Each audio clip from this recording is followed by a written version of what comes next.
La pregunta sobre el sentido de la vida se remonta a los orígenes de la filosofía. Y la respuesta más plausible parece ser que la vida en sí misma no tiene sentido. ¿Para qué nacemos? Para morir. Esta es la única certeza. Pero dado que la vida es un largo rodeo que damos desde el nacimiento hasta la muerte, largo en el mejor de los casos, dotar de un sentido a la vida parece ser el desafío que todo ser humano tiene frente a sí. Claro que podemos pasar por esta encarnación como pasan tantos otros seres animados, pero incapaces de autoconciencia, o como autómatas que no se preguntan nada sobre su existencia, o como zombies que parecen vivos pero en realidad no son otra cosa que seres animados, pero apenas por un hálito vital. Pero no sabemos hasta qué punto esta forma de existencia puede recibir el calificativo de vida. Encontrar sentido en la vida no es una revelación repentina, sino una construcción diaria que nace, si tomamos en consideración los puntos de vista del psicoanálisis y del mindfulness, que aquí ponemos a trabajar conjuntamente, del encuentro entre el inconsciente y la conciencia plena. Desde la perspectiva del psicoanálisis, el sentido no está en lo que vemos, sino en lo que no vemos. Los deseos ocultos, los conflictos no resueltos, las heridas disfrazadas de hábitos. Freud enseñó que del inconsciente dependen la mayor parte de nuestras acciones y decisiones, y que sólo al traerlo a la luz, a través del relato y a través del sueño, que son dos materiales con los que trabajamos en psicoanálisis, podemos comenzar a vivir con autenticidad. Pero para conocer, para poder escuchar ese inconsciente, no solo necesitamos acudir a un psicoanálisis, que sería la única herramienta adecuada para traducir esos contenidos. También es necesario encontrar el silencio. Necesitamos atención. Y aquí entra en juego el mindfulness, esa práctica que nos prepara para estar presentes, para observar sin juzgar, para dejar de reaccionar de forma automática y empezar a responder a aquella pregunta inicial sobre el sentido de nuestra existencia. El mindfulness o conciencia plena no es una técnica de relajación, aunque también puede servir para relajarnos, sino una forma radical de escucha. Cuando meditamos, no estamos escapando de la vida, sino entrando más profundamente en ella. Observamos el pensamiento que surge, que normalmente tiene formas críticas, como no valgo, o tengo miedo, o debería ser otra. Y en lugar de luchar contra él o engancharnos a él, ese pensamiento intrusivo, lo acogemos. Y al hacerlo, algo cambia. Dejamos de ser el pensamiento y nos convertimos en quien lo observa. Este descentramiento, como lo llaman los estudiosos de esta materia, es un insight metacognitivo, un darnos cuenta sobre un asunto crucial. Comprender que los pensamientos son eventos mentales, no verdades absolutas.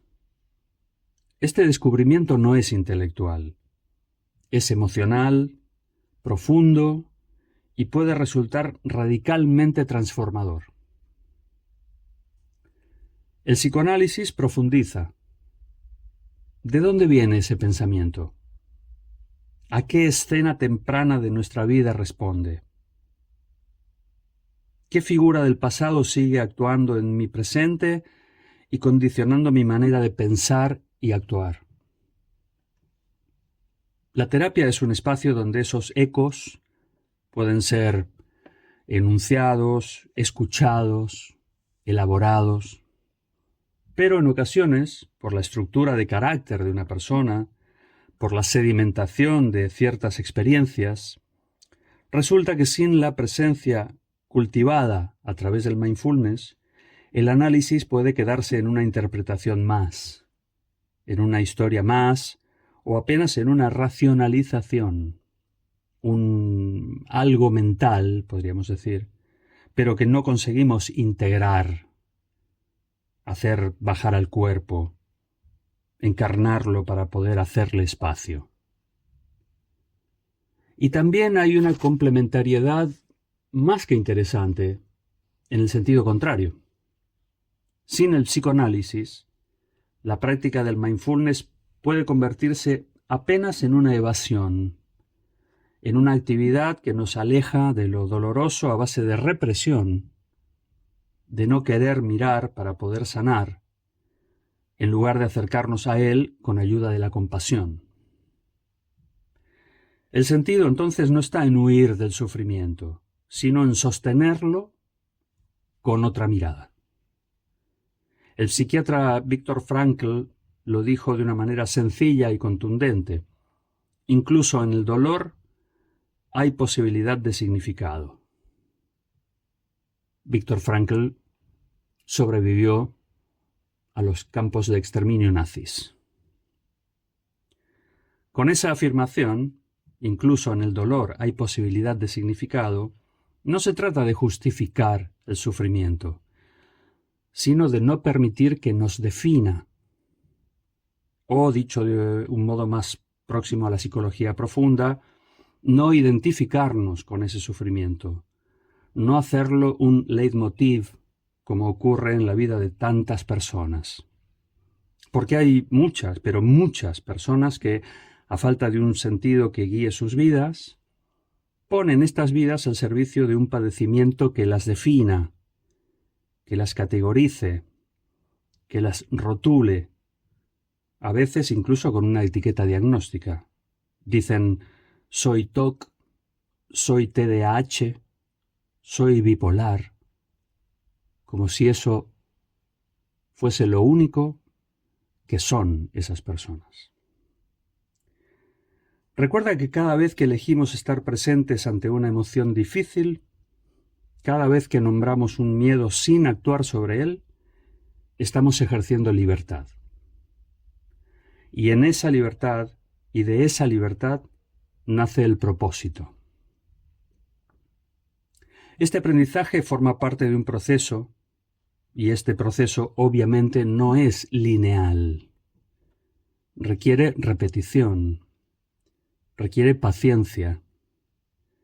Pero con cada sesión de meditación, con cada palabra dicha en la consulta del psicoanalista o del psicoterapeuta de orientación psicoanalítica, vamos elaborando un yo más integrado, menos fragmentado, un yo que no busca respuestas definitivas, sino que aprende a habitar la incertidumbre con lucidez y corazón. Un yo que tolera la angustia de no saber, porque sabe que esa angustia es, como ya dijo Freud, la única antorcha para buscar en lo inconsciente.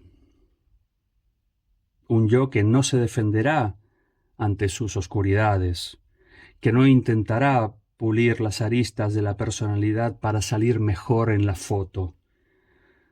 Un yo capaz de hacer un relato de su vida con el brillo y también con las sombras que forman parte de la historia individual de cada ser humano.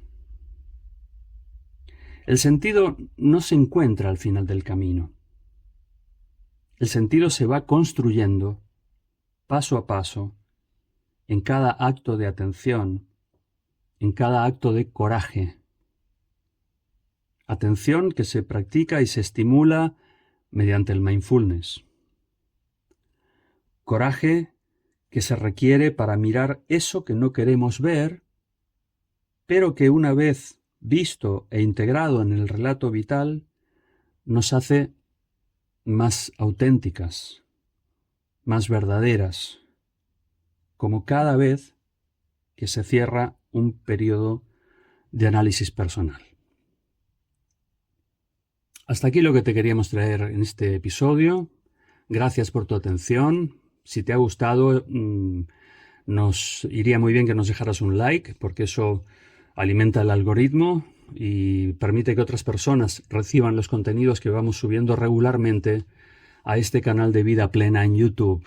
Y si no lo has hecho todavía, te puedes suscribir para recibir noticia de cuando hay nuevos audios en estos podcasts. Nada más entonces, gracias de nuevo por estar aquí y hasta la próxima.